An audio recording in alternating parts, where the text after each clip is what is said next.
Hello mga ka-farmers, welcome back to my YouTube channel. So ngayong araw na ito mga ka-farmers, punta naman kami ngayon sa bundok. Kasi nagsabi si auntie na pupunta daw kami, dadalaw-dalawin namin siya daw doon sa kanila mga ka-farmers. So tara mga ka-farmers, samahan niyo ako sa aking pagpunta doon.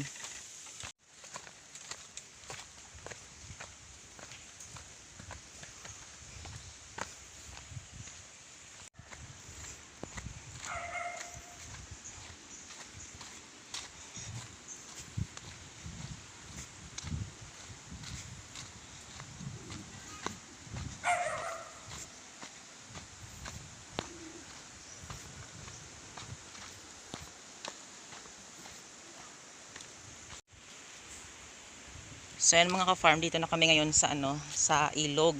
So ito yung tinatawag dito na Tigom River sa Maasin. So ayan. Yun yung mga baka, saka yung may naglalaba. Doon ayan. Yung mga bata. So yan mga farmers, malinis talaga yung tubig dito kasi ito yung nagsusupply ng tubig doon sa ay, Diyos ko, tumatahol yung aso. Yun yung yung tubig na sumusupply sa sa Iloilo City. Ito yung kanilang pinagkukunan ng tubig mga ka-farm. So ayan, malinis ang tubig. Ayan. Marami dito mga mga isda, yung like tilapia, ganyan po mga farmers. Yung igat, ganyan. Marami dito sa sa ilog na ito mga ka-farmers. Ayun, maraming punong kawayan. Kasi pinagbabawalan ng mga ka-farmers na magputol ng ng mga puno. At saka yung mga puno na dati nung panahon ni Frank, grabe talaga yung bagyo na yon. O ito na lang yung mga natira. Ayan. Ganyan na lang. So matatanda na itong mga puno na ito, siguro umabot na ng 30 years or 40 years yung mga puno na ito. Ayan. So ayan mga farmers, so hindi talaga maiwasan.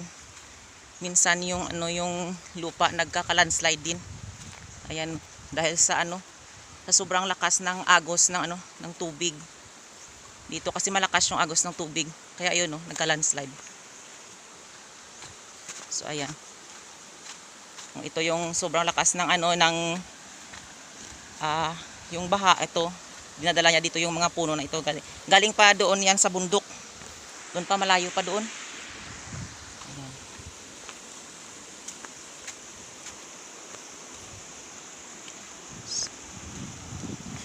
So yan mga ka-farm, kung magpunta kayo dito, libre lang dito maligo. At saka malinis yung tubig. Kasi yung tinatawag nila na dam or yung imbakan ng tubig, doon pa yun sa sa ibaba. So nandito kami sa itaas mga ka-farmers. Sa itaas kami ng bundok. So ayan, ganito kalinis yung tubig. Ayan, kalinaw. Ayan. So ayan yung mga aso na kasama namin. Yan, naliligo din sila. Ayan. Malamig talaga yung tubig. Ayan. Ayan, sobrang linaw ng tubig. Parang crystal clear. Nabubulol ako magsalita. So yan yung mga kasama ko, yung kapatid ko at saka yung pamangkin ng step ko doon sa nauna. Ito yung kapatid ko, silang dalawa yung kasama ko.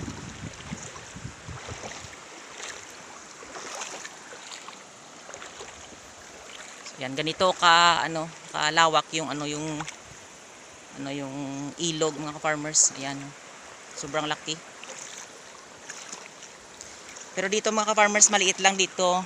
Ang portion na portion ng ilog dito is maliit lang. Pero kapag doon na sa mga ka-farmers, sa baba, dumalapit na sa dam mga ka-farmers, ng iba ka ng tubig, is malaki na doon yung yung pinagdaanan ng tubig. Kapag dito, kapag umulan, kapag madilim na yung doon sa bundok mga ka-farmers, so kailangan ang mga tao dito nag-iingat na talaga. Kasi hindi masyado malaki dito yung yung dinadaan ng tubig. Ayan kapag malaki yung tubig na dumadaloy, hanggat dito, ayan hanggat diyan yung tubig. At hanggat doon sa mga puno ng kahoy na yan Ayan. Kaya sobra talagang mapanganib ang ano yung ilog dito mga ka-farmers. Kapag madilim na yung bundok at dito ka sa ibaba, kailangan talaga lumayo ka na dito. Kasi mahirap na mga ka-farmers na madala ka ng ano ng agos ng tubig na malakas. Ayan, wala namang ano, walang taong, yung iba kasi natatakot din Siyempre buhay yun mga ka-farmers. Pero yung iba dito sa amin minsan, meron nung prank, merong na ano na inanod ng ano ng tubig. Pero yung mga tao talaga dito mga ka-farmers, kahit kahit papaano nagtutulong-tulong din sila. Ganyan lang. Pero syempre yung yung nagbabantay dito, yung mga bantay bukid, nagsasabi na kapag madilim na, huwag nang pumunta sa sa ilog, baka biglang lumakas yung yung agos ng tubig. Yan. Pinoprotektahan talaga ito ng ng mga bantay bukid mga ka-farmers ng government, kasi ito yung nagbibigay ng ng tubig sa buong Iloilo. So yan mga ka-farmers, dito ang daanan, sobrang mataas, matarik. Ayan. So yan, kailangan ka talaga mag-ingat baka malaglag ka dun sa ilalim. So ito yung pinagdadaanan mga ka-farmers ng ito yung pinagdadaanan ng tawag dito, yung pinagdadaanan mga ka-farmers ng kawayan, yung nagbubuhat is kalabaw. So yan, dito yun dumadaan. Yan, hanggat doon sa ilog dinadala yung kawayan. At saka yung kawayan doon ginagawa siyang parang sasakyan ba. Yan, pinapalutang sa sa ilog. At saka pag doon na sa ibaba mga ka-farmers, doon sa tinatawag na dam, sa itaas ng dam, doon binebenta yung kawayan. So yung kalabaw, sila yung nagbubuhat ng mga kawayan na ito. Yan. So ito yung dinadaanan niya. Sa sobrang tagal na, yan naging para siyang parang kanal. Ayan. Ito. So matagal talaga mga ka-farmers, sobrang mahingal ka talaga dito kapag bago ka lang.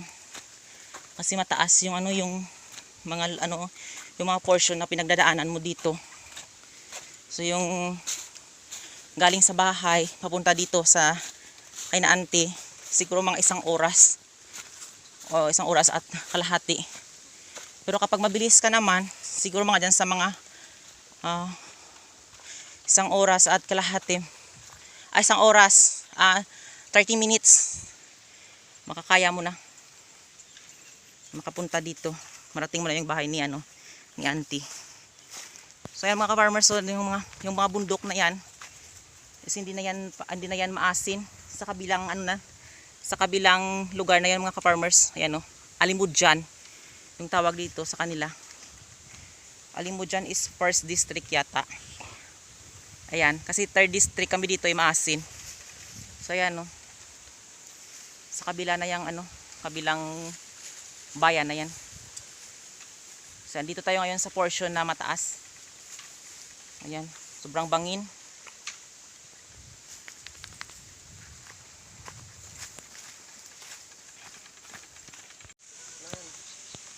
So, ayan mga ka-farm, marami ditong puno ng bunga, yung puno ng tawag nito? Tagalog. Ayan.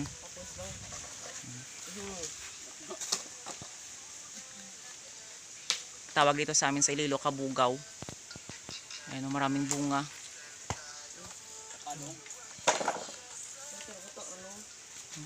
So ayan mga ka-farmers, madami ditong bunga kasi walang walang mga bata dito na na pumupunta. Ayan dami.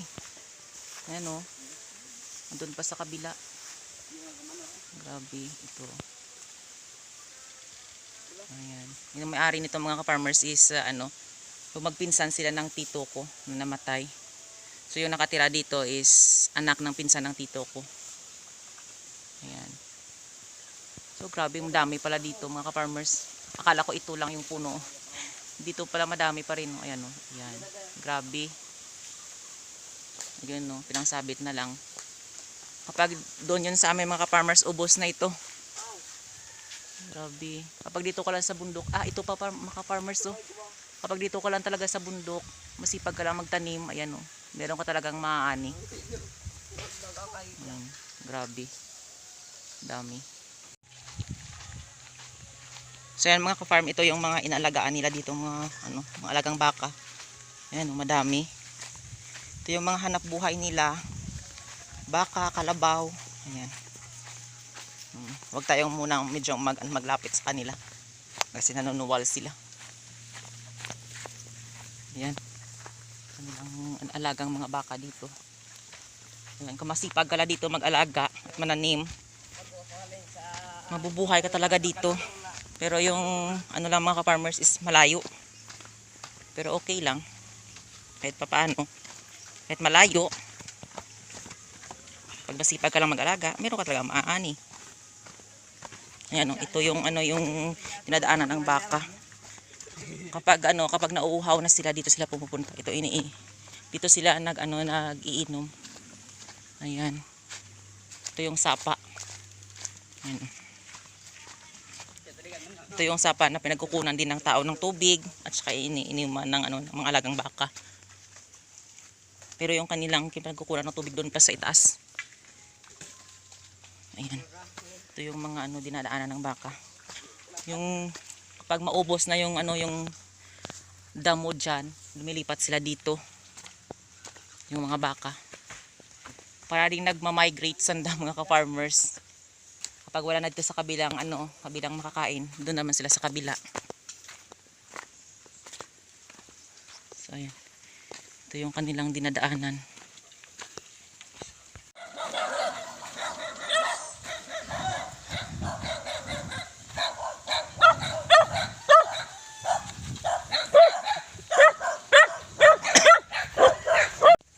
So yan mga ka-farmers, yung bees na tinatawag nila or putyukan.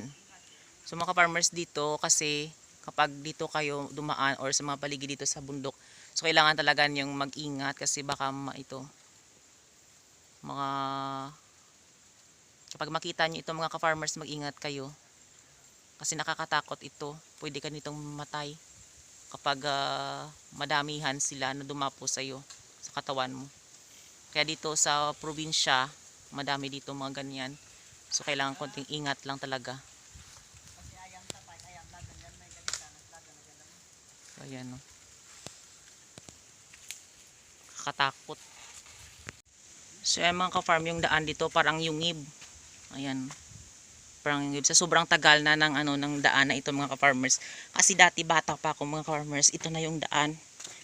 So ngayon, matagal na ito yung daan. So ito yung pinadaanan ng mga kalabaw, ng mga dito. So papunta na po ito mga ka-farmers sa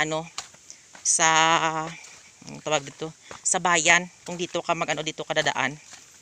So ito na yun ang papunta na. Yung kanina mga ka-farmers doon yung bahay niya ni auntie. Kaso nagpunta kami dito, wala si auntie doon sa bahay nila. Kaya dito nagpunta kami papunta doon sa ibaba kasi doon si auntie sa sa ibaba mga ka-farmers. Doon siya nagtatrabaho. So ngayon mga farmers is tinawag siya ng kanyang tinatrabahuhan na mag-duty daw ngayon. Kasi si auntie nagbabantay siya sa doon sa dam. Diyan siya nagtatrabaho. So ngayon papunta kami doon. So mga 30 minutes din ang lakaran mga ka-farmers. Malayo talaga. Ito yung daan. Ito yung unang daan Ayan, dito naman ngayon. Magbago ang daan. So kasama ko naman ngayon yung pinsan ng auntie ko. Doon kasama sila ng kapatid ko. Yung isang kasama ko mga farmers doon na naiwan doon sa bahay ni auntie. Yung kasama sila ni tito. Kasi malayo daw ko So kami na lang yung nagpunta kay auntie. So yan, itong mga purpose nito mga ka-farm ng kawayan ito sa gilid. Ito yung purpose na kapag maulan, kapag naghahakot sila ng kawayan ito purpose para mabilis mahilain ng kalabaw yung ganito. Yung kawayan kanyang hinihila. Kasi kapag walang kawayan na ganyan mga ka-farmers, is yung putik hindi masyado parang siyang kumakapit sa sa mga kawayan. Ayan. Maraming dito. Nagpuputol sila ng puno ng kawayan. Ayan. Ang kanilang pinuputulan dyan na nilalagay sa gilid. Ayan. Ang kadalasan mga ka-farmers kapag dito ka talaga sa binsya, so mag-ingat ka talaga sa mga ganito. Baka masuntok ka ng kawayan. Yung kanyang siit tawag to sa amin. Ayan dyan. Kailangan mag-ingat-ingat ka talaga. So mga ka-farm, itong sapa na ito is paikot-ikot ito. So kapag dito ka dumaan mga ka-farmers, yung sapa na ito is 8 beses mo ito madaanan. Kasi paikot-ikot yung daan ng sapa na ito. Kapag bumaha mga ka-farmers, ay Diyos ko, hindi ka pa talaga makadaan dito. Ganito talaga yung buhay dito. Ayan daanan mo pa rin. Ayan. Daan ulit. Ayan. Pag makalampas ka dito, kapag bumabaha, is okay. Pero pag tawid mo sa kabila, baha pa rin. Ayan. Malaki yung yung portion ng sapa na ito mga ka-farmers kasi malaki yung bundok. So yung supply ng tubig is madami din. So ito yung sapa na ito mga ka-farmers, doon yun pupunta sa ilog sa tinatawag nilang Tigom River. So lahat mga ka-farmers nag-iipon-ipon yan. Hindi lang po ito yung sapa, madami pang sapa mga ka-farmers na doon sa kabila. So yung mga sapa na yung kapag bumaha is pa yung tubig mga ka-farmers, kaya yung umaapaw yung tubig kasi madami. Yung portion kasi doon ng tubig o yung sapa doon sa itaas na dinadaanan namin doon, konti-konti lang, pero dapat kapag dito na sa ibaba mga ka-farmers, marami ng sapa. So yung sapa, pagpunta doon na makaabot doon sa tinatawag nilang dam, yung irrigation ng tubig, yung doon yung tubig nag-iipon. So malakas yung current ng tubig. So yun yung yung dahilan na yung doon sa ibaba na na portion ng mga farmers ng tubig is malaki at malakas yung tubig, yung current ng tubig doon. Kaya yung minsan yung dam umaapaw ka, minsan lang. Kapag umaapaw yung binubuksan na lang yung dam. So yan, ito yung mga puno ng ng mga kahoy. Ayan. At ito na si auntie. Ayan na si auntie mga ka-farm. So hindi na kayo matuloy kasi dyan na si auntie. Sa babaw. Ayan na si auntie. Ay, mahirap talaga mga ka-farm. So pabalik na lang kami kasi nandito na si auntie.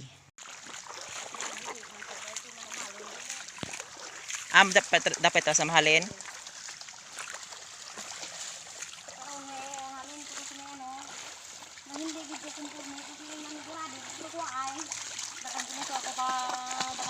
Oo.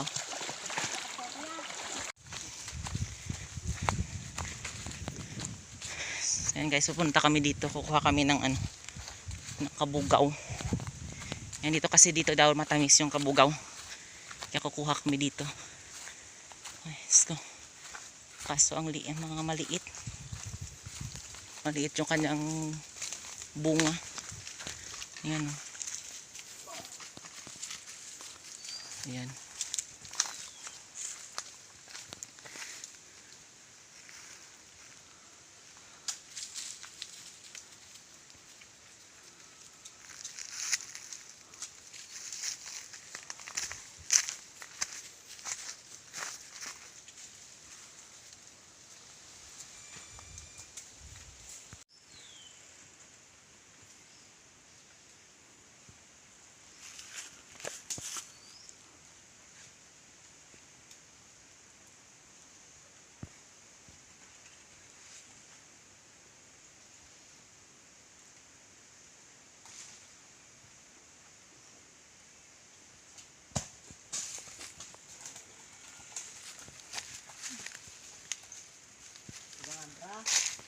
Okay, ragora. Okay na yan. Okay na. So, ito na guys. Ito na mga ka-farm yung kanyang bunga. Ayan. Dalawa lang yung kinuha namin. Kasi dito kasi noon, merong bahay dito kaso yung matanda na nakatira dito namatay na.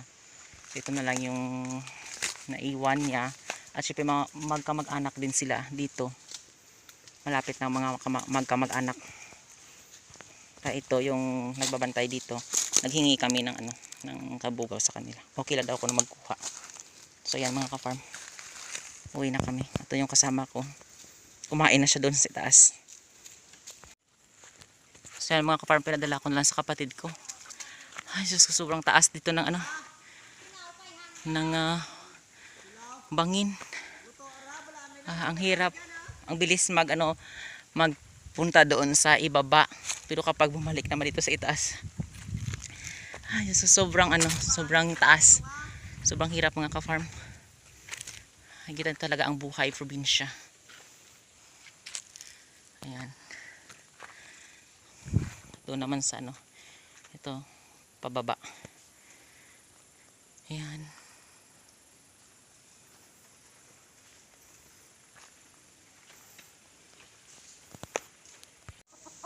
So ayan ang kanilang bahay. Ito yung kanilang mga manok na pula. Mahilig din sila magsabong mga ka-farm. Ayan. Meron silang manok na pansabong.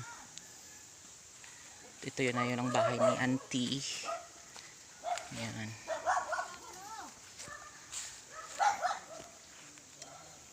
Ito yung kanilang pangsabong na manok.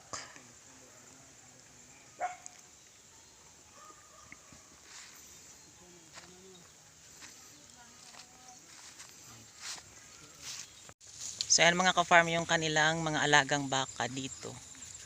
Ayan, madami silang alagang baka. Ayan, may mga anak na. So yan mga ka-farmers, pauwi na kami. So dito kami dadaan. Kasi mas malapit dito yung daanan mga ka-farmers. So ngayon mga ka-farmers, hapon na 5:30 na PM. So yan madilim na. Pero okay lang mga ka-farmers, bilisan na namin yung paglalakad.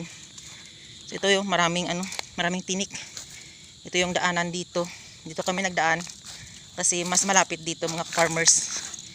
Ayan. Yan yung mga kasama ko. So mga ka-farmers, maraming salamat sa walang sawang pagsusupport at panunood nyo sa aking YouTube channel. And don't forget to like, share, and subscribe to my YouTube channel. Happy farming mga ka-farmers!